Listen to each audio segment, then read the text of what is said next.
بسم اللہ الرحمن الرحیم. السلام علیکم. پاکستان سے Muhammad Iqbal. Hope you doing well and good. امید کرتا ہوں سبھی لوگ ٹھیک ہوں گے, خیریت سے ہوں گے, سیف ہوں گے. Today we discuss topic of why was Pakistan divided into two parts. Pakistan کو دو حصوں میں تقسیم کیوں کیا گیا, اس کی کیا وجوہات تھیں, اس کی کیا ریزن تھی, اس کے کیا اسباب تھے. آج ہم ان تمام باتوں کو ڈسکس کریں گے. بیسکلی میں دو پارٹس بنائے, پارٹ 1 اور پارٹ 2, اور دونوں پارٹس کو میں ایک ہی ویڈیو میں ایڈجسٹ کرنے کی کوشش کی ہے. تو ویڈیو تھوڑی سی لینتھی ہو جائے گی, تو آپ نے پریشان نہیں ہونا. ویڈیو کمپلیٹ دیکھنا ہے, بغیر اسکپ کیے دیکھنا ہے. انشاءاللہ آپ کے لیے بہت زیادہ اضافہ ہوگا انشاءاللہ. مجھے پورا اس کا یقین ہے. ٹاپک بڑا امپورٹنٹ ہے جی. بعض لوگوں کے ذہن میں یہ ہوتا ہے کہ چونکہ ہم بچپن سے سنتے آ رہے ہیں کہ پاکستان پہلے مشرقی پاکستان مغربی پاکستان کے ساتھ ہی تھا, اکٹھے تھے دونوں. بعد میں دونوں کی تقسیم ہوگی, دونوں جدا ہو گئے, کیا ریزن تھی. آج ہم ڈسکس کریں کہ Y was Pakistan divide into parts. Pakistan کو اس میں تقسیم کیوں کیا گیا, اس کے پیچھے کیا اسباب تھے, اس کی کیا ریزن تھی, اس کی کیا وجوہات تھیں, ٹھیک ہے. اس کے پیچھے کون سی شخصیات کا ہاتھ تھا, ٹھیک ہے. ان تمام باتوں کو آج ہم اس ویڈیو میں ڈسکس کریں گے, تو آپ نے ویڈیو کمپلیٹ دیکھنا ہے. شروع کرتے ہیں جی پارٹ 1.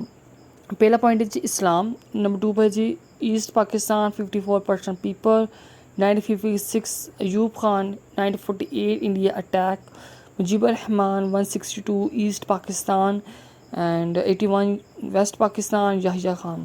اب ہم پہلی بات کرتے ہیں اسلام. جب بھی نام اسلام کا ذہن میں آتا ہے یا پاکستان کا نام ذہن میں آتا ہے, تو یہ بات آتی ہے کہ پاکستان کا وجود کیوں لایا گیا, اس کی کیا وجوہات تھی, کیوں اس کا نظریہ پیش کیا گیا, کیا وجہ تھی, جو کہ ہمیں اس چیز کا بچپن سے ہمیں پڑھایا گیا ہے اور سکھایا گیا ہے کہ پاکستان کا کیوں وجود میں لایا گیا, جو کہ ہم جانتے بھی ہیں. پھر ایک دفعہ یاد رہنے میں کروا دیتا ہوں. پاکستان کو وجود میں لانے کی وجہ یہ تھی, اس کا نظریہ اس لیے پیش کیا گیا تھا, اتنی قربانی اس لیے دی گئی تھی کہ مسلمانوں کو ایک الگ ریاست دی جائے, مسلمانوں کو ایک الگ جگہ دی جائے, مسلمانوں کو ایک الگ ملک دیا جائے, جہاں پر ایک ایسا پلیٹ فارم دیا جائے جہاں تمام مسلمان اکٹھے ہو کر اسلام کے مطابق اپنی زندگی کو بسر کر سکیں. نبی کریم رؤوف رحیم صلی اللہ علیہ وآلہ وسلم کے بتائے ہوئے تعلیمات پر ان کی پیروی کر سکیں, ان کے مطابق کی زندگی گزار سکیں, بغیر کسی روک ٹوک کی زندگی گزار سکیں. اس لیے پاکستان کا نظریہ پیش کیا گیا, پاکستان کا نظریہ دیا گیا, پاکستان کا آئیڈیا دیا گیا. پاکستان کو حاصل کرنے کی اتنی قربانیاں دی گئی, اتنی جدوجہد کی گئی, اتنی کوششیں کی گئی, تب جا کے ہمیں پاکستان ملا. لیکن افسوس کی بات یہ ہے کہ ہمیں اس پاکستان کی قدر نہیں ہے. تقریباً 73-74 سالوں سے پاکستان کو کھایا جو بھی حکمران آیا ہے آج تک دیکھا گیا ہے تو اس نے پاکستان کو کھایا ہی ہے, پاکستان دیا نہیں, پاکستان سے لیا ہی ہے, جو کہ بہت ہی زیادہ افسوس کی بات ہے. جب تک ہم خود ٹھیک نہیں ہوں گے, ہمارا حکمران بھی ٹھیک نہیں ہوگا, ٹھیک ہے نا. ہمیں خود ٹھیک ہونا چاہیے, ہمیں خود بہتر ہونا چاہیے, ہمیں خود بہتری کی امید رکھنی چاہیے, تو انشاءاللہ ہم پر اللہ رحم بھی کرے گا انشاءاللہ. اچھا, پہلا ہے جی اسلام. پہلا لفظ اسلام. تو اسلام کا سارا نظام جو ہے انصاف اور توازن پر کھڑا ہے, ٹھیک ہے. جب بھی اسلام کا نام ذہن میں آتا ہے تو یہی آتا ہے کہ اسلام ایک ایسا دین ہے جس میں مسلمانوں کے حقوق کا خیال رکھا جاتا ہے, مساوات کا خیال رکھا جاتا ہے, بھائی چارہ کا تعلیمات دی جاتی ہیں, بھائی چارے کی تعلیمات دی جاتی ہیں, ایک دوسرے کے ساتھ مذہبی جذبات احساسات کی تعلیمات دی جاتی ہیں, محبت کی تعلیمات دی جاتی ہیں, ٹھیک ہے نا. تو کیا پاکستان کے بعد کچھ ہی عرصے کے بعد مشرقی پاکستان کے لوگوں میں یہ ناراضگی پھیلنے لگی کہ وہ اکثریت میں ہے لیکن پھر بھی ان کو نظر انداز کیا جا رہا ہے, اور پاکستان میں زیادہ توجہ صوبہ پنجاب اور سندھ اور دوسرے صوبوں کو دی جا رہی ہے. اور ایک وجہ یہ بھی تھی کہ ملک کا بجٹ کا بیشتر حصہ جو ہے وہ مغربی پاکستان کی ترقی میں لگایا جا رہا ہے, یعنی کہ ملک کے جو بجٹ کا زیادہ حصہ تھا وہ مغربی پاکستان کی ترقی میں لگایا جا رہا تھا, مشرقی پاکستان کو اگنور کیا جا رہا تھا, جو کہ غلطی ہماری تھی. مغربی پاکستان کی غلطی تھی, حکمرانوں کی غلطی تھی. وہ ایسا کیوں کر رہے تھے, ان کو انصاف کے ساتھ چلنا چاہیے تھا, کیونکہ پہلے ہی اتنی مشکل سے ہم نے پاکستان کو حاصل کیا تھا. اس کے بعد ایسے حالات کریٹ ہو گئے, ایسے حالات سامنے آ گئے کہ پاکستان کو دو حصوں میں تقسیم کرنا پڑ گیا. کیوں کیا گیا, غلطی ہماری ہی دیکھا جائے تو ہماری نظر آئے گی آپ کو کہ ملک کا بجٹ کا بیشتر حصہ جو ہے وہ مغربی پاکستان کی ترقی میں لگایا جا رہا ہے, ٹھیک ہے. کیونکہ مشرقی پاکستان میں پرسن کی تعداد بہت زیادہ تھی, یعنی کہ پرسن جو تھی وہ مشرقی پاکستان میں بہت زیادہ تعداد میں اگائی جاتی تھی. لیکن دنیا میں سب سے زیادہ جو پرسن اگائی جاتی ہیں وہ مشرقی پاکستان یعنی کہ بنگلہ دیش میں اگائی جاتی ہے, ٹھیک ہو گیا. اور اس کے بعد ایک وجہ یہ بھی تھی کہ فوج بیوکریسی میں ان کو کم حصہ دیا گیا, ٹھیک ہو گیا. اور کہا جاتا ہے کہ جب مجیب الرحمان صاحب نے وزٹ کیا، اسلام آباد کا وزٹ کیا، تو وہ کہتے ہیں کہ کہا جاتا ہے کہ مجیب الرحمان صاحب کا کہنا تھا کہ مجھے اسلام آباد کی سڑکوں سے پٹسن کی بو آتی ہے، کیونکہ ان کے نظریے مطابق، اور جو کہ سچی بات ہے کہ مشرقی پاکستان زیادہ توجہ دی گئی، اور جو مغربی پاکستان کا پیسہ، جو پٹسن کی پیداوار کا جو پیسہ تھے وہ مشرقی پاکستان میں لگائے جا رہے تھے، تو اس وجہ سے ان کا کہنا تھا کہ مجھے اسلام آباد کی سڑکوں سے پٹسن کی بو آتی ہے، جس کی اسمیل آتی ہے، اور انہوں نے کافی ناراضگی کا بھی اس چیز کا اظہار کیا۔ بات کر رہے تھے کہ فوجی بیوروکریسی میں ان کو کم حصہ دیا گیا، کیوں دیا گیا کم حصہ؟ حالانکہ اس وقت بھرتی اوبرمینٹ اور کچھ اصولوں کو مدنظر رکھ کر کی جاتی تھی، لیکن پھر بھی ان کو اس میں بھی انصاف نہ دیا گیا۔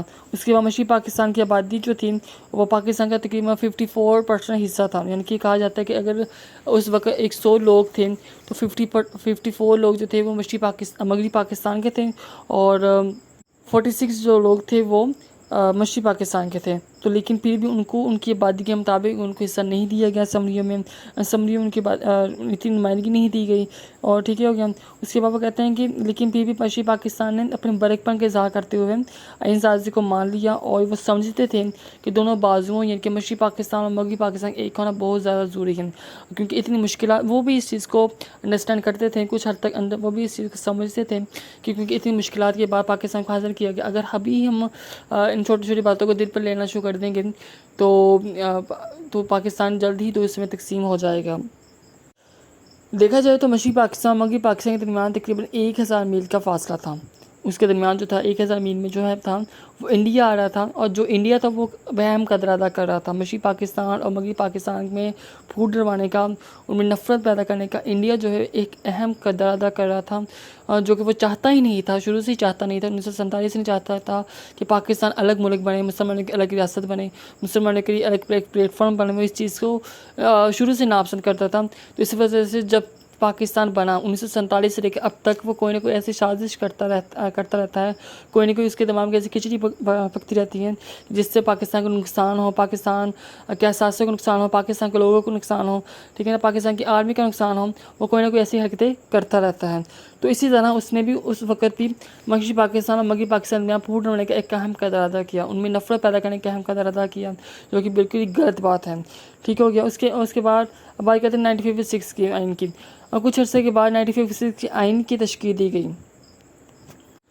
ٹھیک ہے ہوگا۔ اس کے بعد کچھ عرصے کے بعد 1956 کی آئین کی تشکیل دی گئی، جس میں تقریباً 234 آرٹیکل تھے، 13 پارٹس تھے اور 6 شیڈول تھے۔ یہ ایک الگ بحث ہے کہ 1956 کے آئین میں کیا کیا چیزیں تھیں، یہ ہم ایک الگ ویڈیو بنائیں گے۔ اچھا، اور اس میں کہا گیا کہ دونوں صوبوں کو، یعنی کہ مشرقی پاکستان اور مغربی پاکستان کے دونوں علاقوں کو، دونوں حصوں کو برابر نمائندگی دی جائے گی، برابر نمائندگی دی جائے گی، ان اصولوں کو مد نظر رکھا جائے گا، اور کوشش کی جائے گی دونوں سے انصاف کیا جائے، ٹھیک ہو گیا۔ اس کے بعد بات کرتے ہیں ایوب خان کی۔ بلا شبہ ایوب خان نے معاشی اور دوسرے شعبوں میں بنگالیوں کے احساس محرومی کو ختم کرنے کے لیے مشرقی پاکستان میں صنعتیں اور فیکٹریاں لگائیں، اور بیوروکریسی میں ان کا 60% حصہ مقرر کیا، لیکن ان اقدامات سے سیاسی محرومی کو ختم نہ کیا جا سکا۔ بہت کوشش کی گئی کہ سیاسی محرومی کو ختم کیا جائے اور دوسرے جو اختلافات ان کو ختم کیا جائے، لیکن پھر بھی زیادہ کوششوں کے بعد کچھ نہ کچھ کمی رہ گئی، کچھ نہ کچھ ایسی چیز رہ گئی جس کی وجہ سے دونوں حصوں کو پاکستان کو 2 حصوں میں تقسیم کر دیا گیا، ٹھیک ہو گیا۔ اس کے بعد وہ کہتے ہیں کہ ایوب ماشاء اللہ تک شیخ مجیب الرحمان میں سیاسی گرو جناب سہروردی کے سربراہی میں بنگالیوں کے حقوق کے لیے رجوع شروع کر دی، کیونکہ جو اس میں شیخ مجیب الرحمان کا بھی اہم کردار ہے، کہ وہ چاہتے تھے کہ الگ ملک ہوں، ان کی خواہش تھی بنگالیوں کے لیے الگ ملک ہوں، جہاں پر ان کو حق رائے دیے جائیں، جہاں پر الگ ملک، جہاں پر وہ اپنی زندگی اپنے حق کے مطابق اپنی خواہش کے مطابق زندگی کو بسر کر سکیں، ٹھیک ہے۔ ہندوستان 1948 سے ہی مشرقی پاکستان میں مشرقی پاکستان اور مغربی پاکستان کے خلاف نفرت کے بیج بو رہا تھا، یعنی کہ مشرقی پاکستان میں مغربی پاکستان کے خلاف نفرت کے بیج بو رہا تھا، اور اس کا پہلا اٹیک جو تھا 1948 کو ہی پہلی جنگ ہوئی انڈیا کے خلاف پاکستان نے کی، اور کیونکہ یہ ایک ایسے اقدامات ایسے حرکتیں کر رہا تھا جس سے پاکستان کو کافی زیادہ نقصان ہو رہا تھا، ٹھیک ہو گیا۔ اس کے بعد شیخ مجیب الرحمان کی بات کرتے ہیں کہ یہ ایک ایسے شخص تھے جو چاہتے تھے، جن کی خواہش تھی کہ پاکستان بٹ جائے، کیونکہ وہ کہتے تھے کہ بنگالیوں کو اتنے حقوق نہیں دیے جا رہے ہیں. جیسے میں بات پہلے کی کہ وہ ایک علیحدگی پسند شخص تھے. ٹھیک ہے. مجیب الرحمان جو تھے وہ علیحدگی پسند شخص تھے. وہ چاہتے تھے کہ ان کے حق کی وہ چاہتے تھے کہ ان کو حق رائے دیا جائے. اور اس طرح ہندوستان، کیونکہ ان کو پوری طرح سے ہندوستان کی سپورٹ تھی. ان کی بیک بون پر جو تھا وہ ہندوستان تھا. ان کی بیک سائڈ پر تھا ہندوستان تھا جو کہ یہ کام کر رہا تھا. انڈیا نے ایک ایسی سازش گولی، ایک ایسی سازش کی کہ وہ کہتا تھا کہ ہمیں وہ ہندوستانی سرپرستی، یعنی کہ اسے پوری طرح سے شیخ مجیب الرحمان کو اپنی بیک سائڈ پر پوری طرح سے ہندوستانی سرپرستی تھی.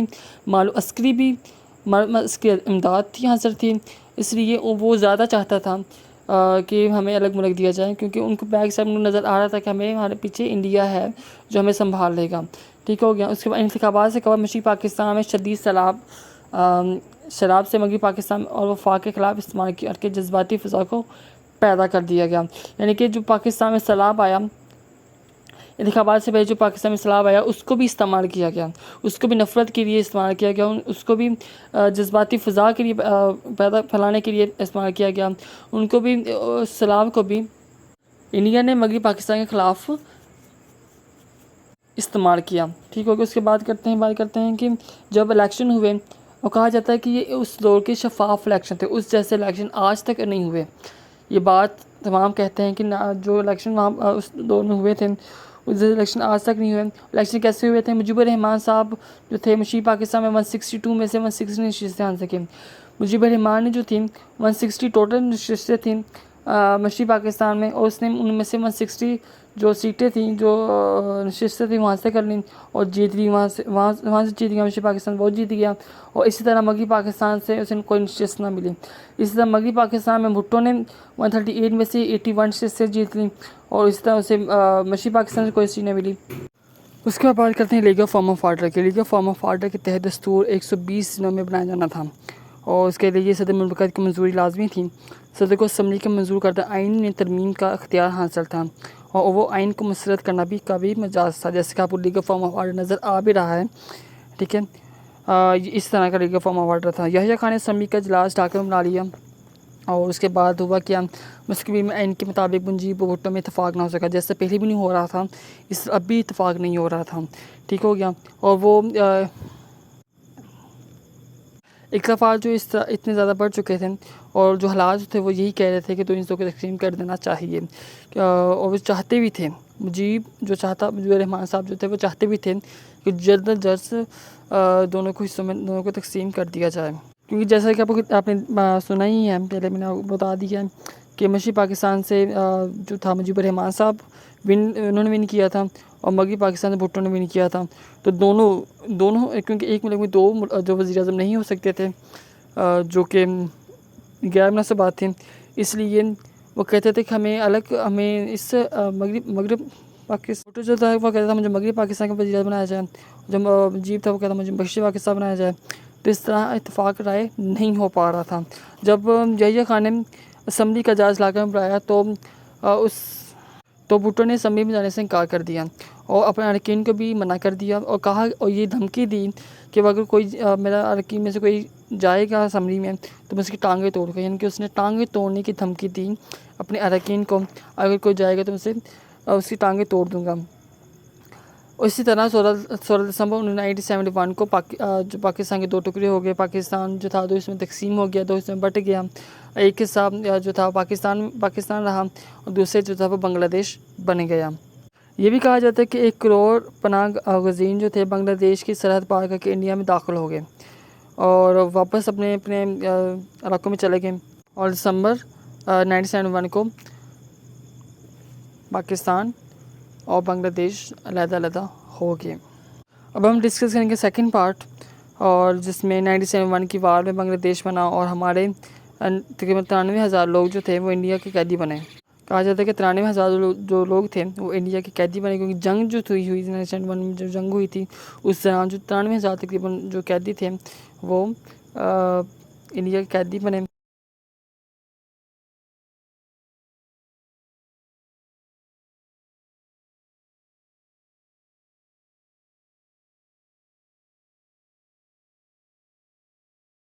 اچھا جی، تو اب بات کرتے ہیں جی basic issue between Pakistan and Bangladesh وہ کیا تھے. اب ہم نیچے ڈسکس کریں گے ون بائی ون. پہلا جی وار آف 1971 وہ کیا تھا. یعنی کہ دیکھا جائے تو وار آف 1971 میں 2 حادثات بیسکلی ہوئے تھے دیکھا جائے تو. پہلا جی کہ پاکستان جو اس میں بٹ گیا تھا، ایک بنگلہ دیش بن چکا تھا، ایک پاکستان تھا. اچھا دوسرا وہ ہوا تھا کہ پاکستان کی انڈیا کے ساتھ جنگ ہو گئی تھی. ٹھیک ہے، انڈیا کے ساتھ جنگ جو ہوئی ہے ان میں تقریباً 93,000 جو ہمارے باشندے تھے، 93,000 جو لوگ تھے وہ انڈیا کے قیدی بن چکے تھے. ٹھیک ہے، تو تمام جو برڈن تھا، تمام جو بوجھ تھا، تمام جو آپ کہہ لیں کہ تمام جو الزام تھا وہ بھٹو صاحب پر لگا دیا گیا تھا کہ تمام جو کیا ہے وہ بھٹو صاحب نہیں کیا ہے. اور کیونکہ تمام جو پولیٹیکل پارٹیز تھی، جو تمام جو سیاسی لیڈر تھے وہ ایک سائڈ پہ ہو گئے تھے اور بھٹو صاحب کو آگے کر دیا تھا. کیونکہ اس وقت جو وزیر اعظم تھے وہ بھٹو صاحب تھے مغربی پاکستان کے. ان کے پاکستان کے جو وزیر اعظم تھے وہ بھٹو صاحب تھے. تو وہ کہہ دیا گیا تھا جو کرنا ہے آپ نہیں کرنا ہے، آپ نے صورتحال سنبھالنی ہے. ٹھیک ہے، کیونکہ کافی حالات خراب ہو چکے تھے. اکانومک حالات دیکھا جائے وہ خراب ہو چکے تھے، سیاسی طور پر حالات خراب ہو چکے تھے. ٹھیک ہے نا، معاشی طور پر حالات خراب ہو چکے تھے، فائنینشلی طور پر حالات خراب ہو چکے تھے. ٹھیک ہے نا، کافی حالات خراب ہو چکے تھے. تو یہ کہا گیا تھا کہ بھٹو صاحب جو کرنا ہے آپ نہیں کرنا ہے، آپ نے تمام صورتحال کو دیکھنا ہے. ایک طرف تو دیکھا جائے وہ تھا پاکستان، اس کے حالات جو کافی خراب ہو چکے تھے اس وقت، کیونکہ جنگ ہو گئی تھی. اوپر سے پاکستان جو تھا 2 سے بڑھ گیا تھا. ٹھیک ہو گیا. اس کے بعد جو قیدی جو تھے وہ جو انڈیا کے پاس قیدی بن چکے تھے، جو پاکستانی باشندے تھے، جو پاکستان کے لوگ تھے وہ 93,000 وہ انڈیا کے قیدی بن چکے، ان کو چھڑوانا بھی تھا. یہ تمام جو صورتحال تھی بھٹو صاحب نے مینیج کرنا تھا. ٹھیک ہے، تو ایک تو یہ حادثہ ہوا.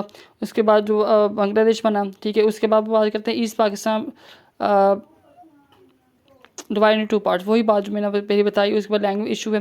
اب دیکھا جائے تو پاکستان میں جو مغربی پاکستان میں زیادہ اردو بولنے والے لوگ تھے، پنجابی بولنے والے لوگ تھے. لیکن اگر مشرقی پاکستان لینگویج مطلب یہ کہ وہاں کے بنگالی بولنے والے تھے، یہاں پر پنجابی اردو بولنے والے تھے. اس لیے سمجھنے میں اور سمجھانے میں ذرا مشکل ہوتی تھی. یہ کہ یہ ایشو تھا جغرافی ایشو تھا، دونوں کے درمیان کافی زیادہ فاصلہ تھا. اس کے درمیان جو ہے انڈیا آ رہا تھا. اگر اس وقت بنگلہ دیش ہمارے ساتھ ہوتا تو شاید کو زیادہ جو حالات خراب ہو چکے ہوتے. کیونکہ انڈیا جو تھا وہ کافی اس میں داخل کر رہا تھا، ہر کام پہ ٹانگ اڑا دیتا تھا. اس وجہ سے حالات کافی پیچیدہ ہو جاتے تھے، یعنی اور خراب ہونے کا خدشہ تھا. اچھا، اس کے بعد ہے جی ڈیموکریٹ ایشو. اس کے بعد ڈیموکریسی یعنی جمہوری جو حالات جو تھے کافی زیادہ خراب ہو چکے تھے. ایک طرف بھٹو صاحب اکثریت میں تھے، دوسری طرف دیکھا جائے تو مجیب الرحمان صاحب اکثریت میں دوسری طرف.